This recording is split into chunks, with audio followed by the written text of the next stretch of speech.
Be remiss to not talk about Don Maynard. Recently heard about his passing, and everyone here in the Jets organization want to send out their deepest condolences to the Maynard family. Jets legend and NFL legend, and his accomplishments will live forever here. So, again, condolences to the Maynard family.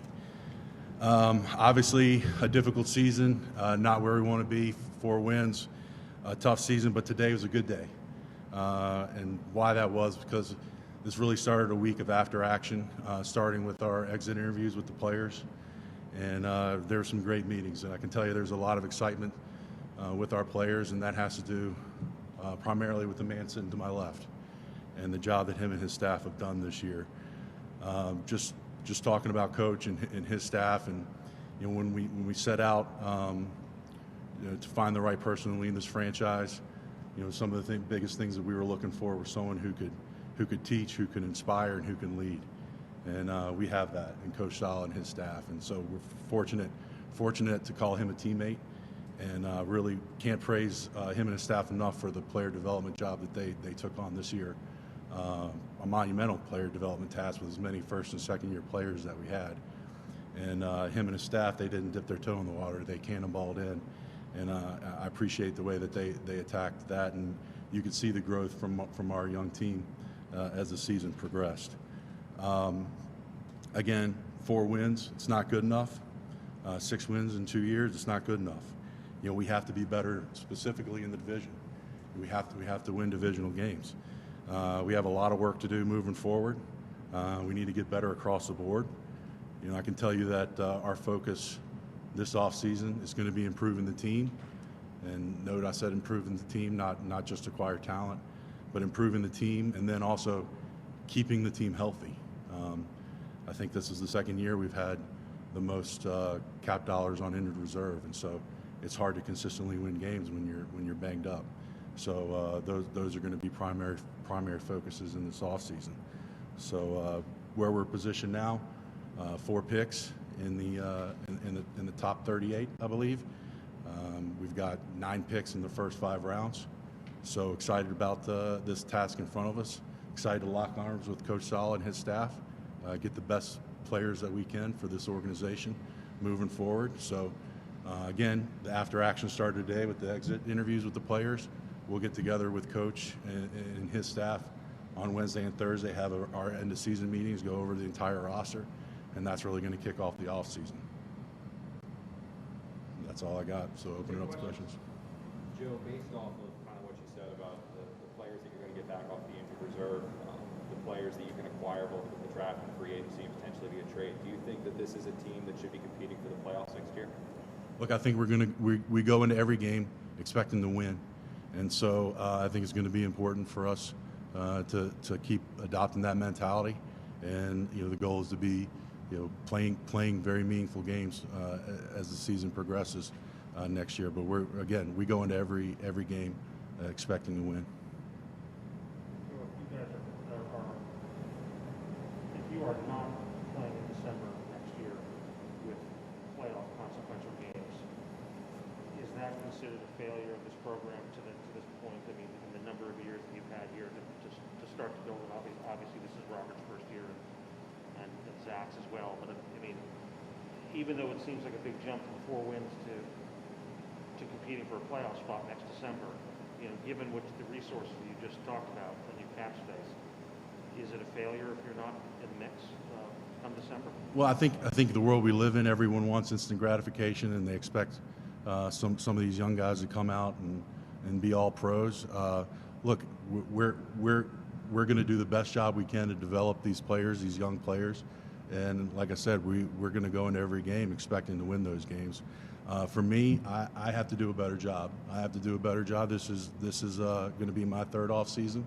And so, I've got to do a better job, make better decisions moving forward, and help Coach Saleh put this team in position to win more games. I know you mentioned instant gratification, Joe, but it is your 3rd offseason. You've had 1 full offseason of a draft and free agency, a 2nd full. This will now be your 3rd. So, in a way, there has been time invested into building this team out. No, so shouldn't there be that significant jump this coming year? Look, there needs to be improvement. I think everybody knows that. We need to be better than 4 wins. We need to be better than 6 wins in 2 years. There's no question about that. And so the impetus is on us, bringing in the right type of person, the right type of people, and winning games, closing games out in the fourth quarter. Joe, with regard to Zach, if you just look at the stats, he's at the bottom or near the bottom in every major statistical category. Do you still have 100% confidence that he is the guy to get your organization where you want to go? And if so, why? Like, where's the evidence? Yeah. Okay. Well, I saw a ton of growth from Zach this year. I think it's difficult to be a rookie playing quarterback in this league, and I know coaches talked about it all season.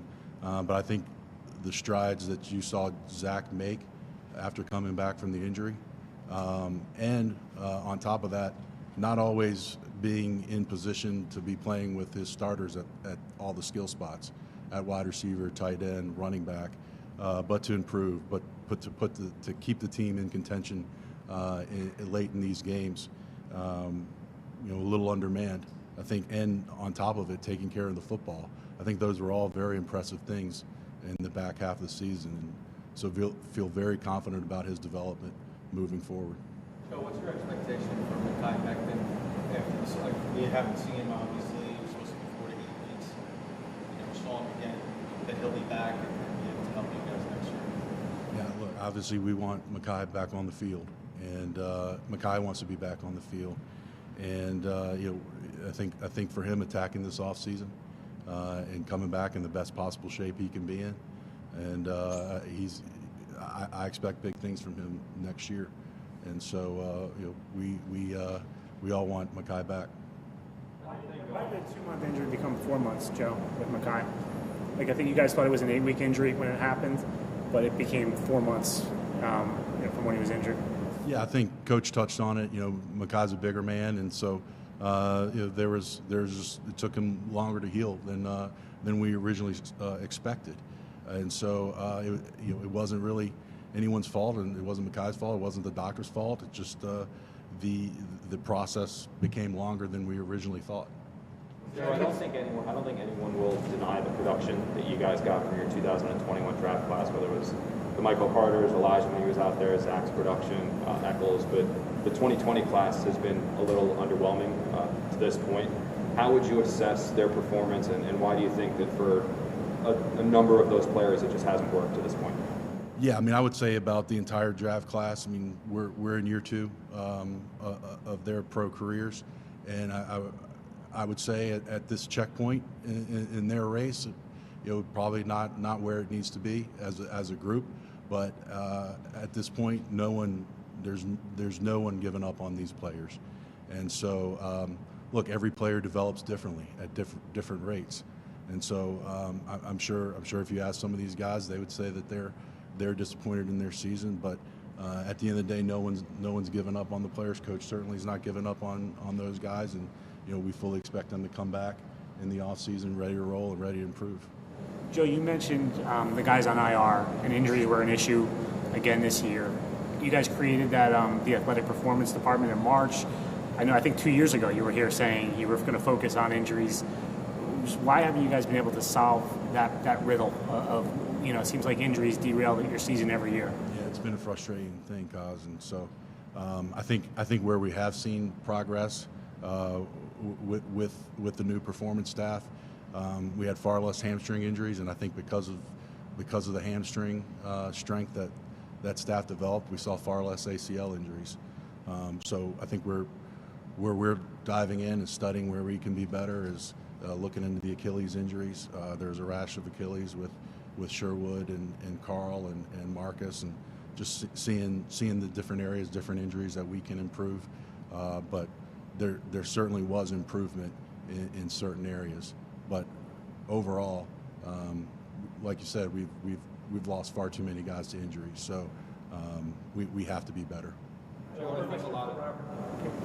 How open would you be to entertaining the idea of bringing in a veteran quarterback to be Zach's backup? And I'm not saying like a guy who's started a couple games, like a veteran who's had starting experience.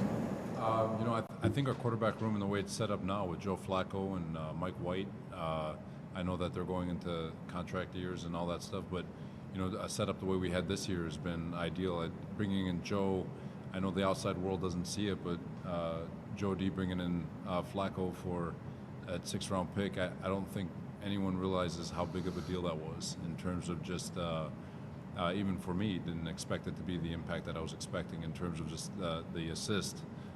In terms of developing the quarterback, so and the room in general. So obviously, with the room that's set up, it'd be perfect if we can get them all back. But again, these are all discussions that we'll have here in the future. You'd like to have Joe back then? Oh yeah, I'll be vocal on that one. Absolutely. Joe, when you were first hired here, and we were all trying to get to know, calling your background, calling people who've worked with you, just about everyone to a man says and talks about how much you love your draft picks and how as a scout and all that stuff coming up. I mean, they're your babies.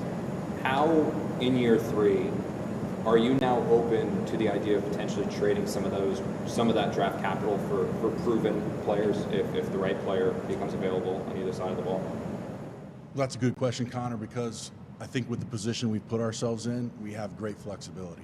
We have great flexibility to really use these assets in different ways, and I think you've seen teams do that in past couple of years where they've used draft assets for proven players, and so those are all things that Coach and I are going to talk about. And again, it starts with the end of season meeting with the coaches, but these are definitely things that we're going to talk about moving forward. And we're fortunate to be in this position to have this kind of flexibility, and so I think we're always going to be aggressive if the right opportunity presents itself. And so the good thing is that I think moving forward we can be in just about any discussion when it comes to player trades. So what's going to be Marcus Maye's future? I mean, do you guys want him back?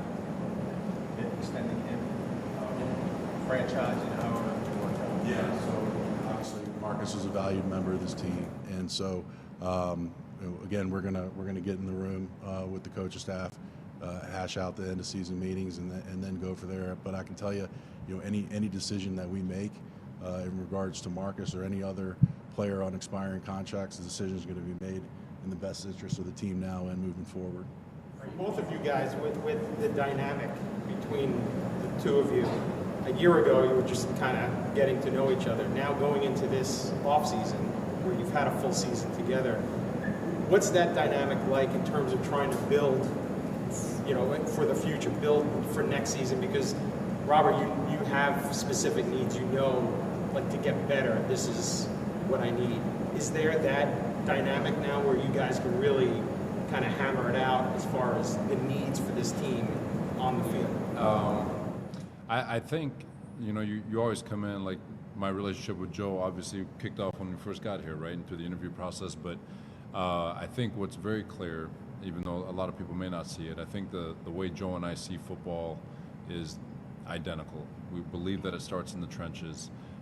We believe in the same character. We believe in the type of player. We believe and see things very, very similar. His ability to challenge me from a coaching standpoint, my ability to challenge him with regards to being a GM, like the conversations that we can have without anyone taking it personal, I think is healthy, very, very healthy. And I think because of it, there's a lot of trust between Joe's staff and the coaching staff. And because of that, I think we can make very sound decisions that are in the best interest of this organization and the team moving forward. And it's I think it's awesome. And I think we're set up to have a really cool off season, and really, really looking forward to not only bringing in new guys, but the challenge of developing the guys who are here, continue to develop the guys who are here. So both as coaches, players, scheme, all of it. And it's something that we've got to embrace, and I think it's something that we do embrace. And just to piggyback on that, Coach touched on the ability not to take things personal. Like, I think that's one of the cool things about our relationship is that we can just set our ego aside and focus on what's best for the team, and challenge each other and have open and honest conversations about different ideas and different things that we can do. And so I think that's a great thing, because I certainly don't have all the answers, and Coach it's great to bounce ideas and thoughts off of him and get great feedback. Joe, as you assess what the deficiencies position-wise this year, and you guys go over things, where are the spots that you've got to attack this offseason, in your opinion, at this point? Obviously, you're not going to give names, but just in terms of position deficiencies that you see this year, you need to address. Yeah, I mean, without going into specifics, I mean, we weren't good enough. We weren't where we need to be, and I think the other thing is we're always going to value the line of scrimmage here, and so I think we made strides in a lot of areas, and we got better. But for us to go where we need to go, we're going to have to be the best in a lot of different positions, a lot of different areas. In most, in your opinion. What held us back? Yeah, just in terms of what personnel-wise, what held you guys back?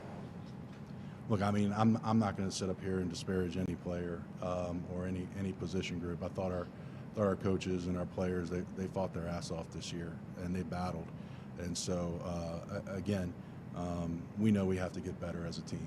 We know we have to get better as a whole, and part of this week is getting in the trenches with coach and his staff and hashing those things out.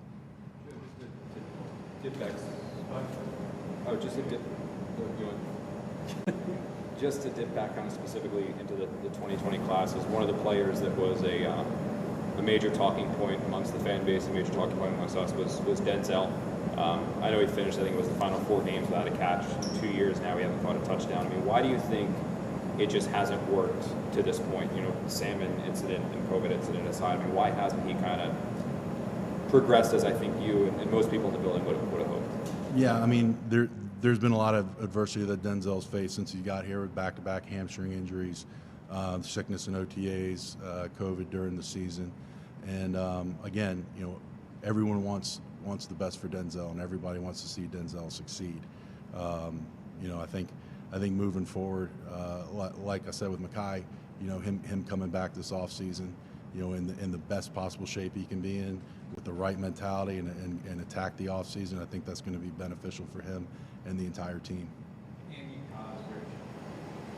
Joe, you've talked in the past about wanting to build aggressively but smart. I'm guessing that's not changing this offseason, but as you go into this stage where you're trying to take the next step as a team, how do you kind of change your philosophy moving forward, and how do you apply what you've learned maybe from past off seasons to what you want to accomplish this off season? Yeah, I think you're constantly evolving, and there's some core philosophies that don't change, but you have to be open to seeing how things are done and maybe adopting certain principles. And so kind of like the question that Connor asked, where we are now with the assets we have great flexibility to be aggressive in a lot of different avenues.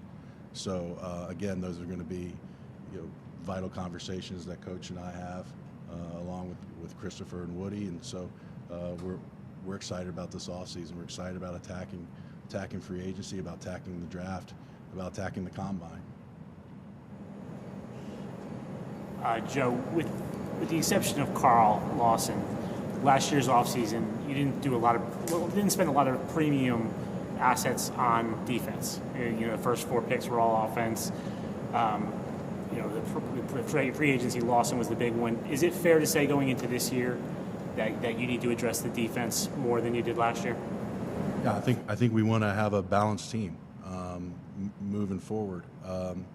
You can't be a team that scores 40 points but can't stop anybody. You don't want to be a team that can hold teams to 3 points but can't score points. So I think we want to have a balanced team that can win in all 3 phases moving forward. So again, Coach and I we're going to get together. We're going to discuss the players that fit us best, fits our culture best, and things that we're trying to build together and make the right choices on the right people. Joe, just piggybacking on one thing off of Andy, or maybe just about your philosophy. You've always been a draft guy, obviously. Now that you're in your 3rd off season here, and six wins in 2 years, and obviously the fans are expecting much more next year. Might you be inclined to be a little bit more aggressive in terms of the veteran market, free agent wise, because of the fact that you've got a lot of cap space, and which you haven't dove into a ton last year. With what you just mentioned, the way you maybe kind of evolve a little bit with philosophy, even though staying with your core stuff, is that something you might look to do a little bit more because there's maybe more urgency? Well, obviously we're a young team, and I think we have a lot of quality veterans on this roster that have helped this team. Again, I feel like the draft is always the core of consistently good football teams. The consistently good football teams through the years, they have a core of draft players, and then they supplement through free agency. But again, we're sitting here, and we have a lot of flexibility moving forward, and so we know that we have to be better than 4 wins, and so that's the main thing, is that improving the win-loss record. Joe, are you open to giving Quinnen a new deal before the start of the next season? It's just not going to get into the specifics, obviously, but we haven't really started those conversations with Quinnen and his agent Nicole. Obviously, Quinnen's a valuable member of this team and valuable member of this front, and does a lot of positive things. And I believe he finished the year with 7 sacks, if I'm not mistaken. And there's a lot of things that he does to disrupt the game. So he is a player that we all value and appreciate and want to keep here for a long time. Thanks, everybody. A jet for life. Quinnen, a jet for life. What's that? A jet for life, Quinnen. I'm not going to say that anymore. Thanks a lot.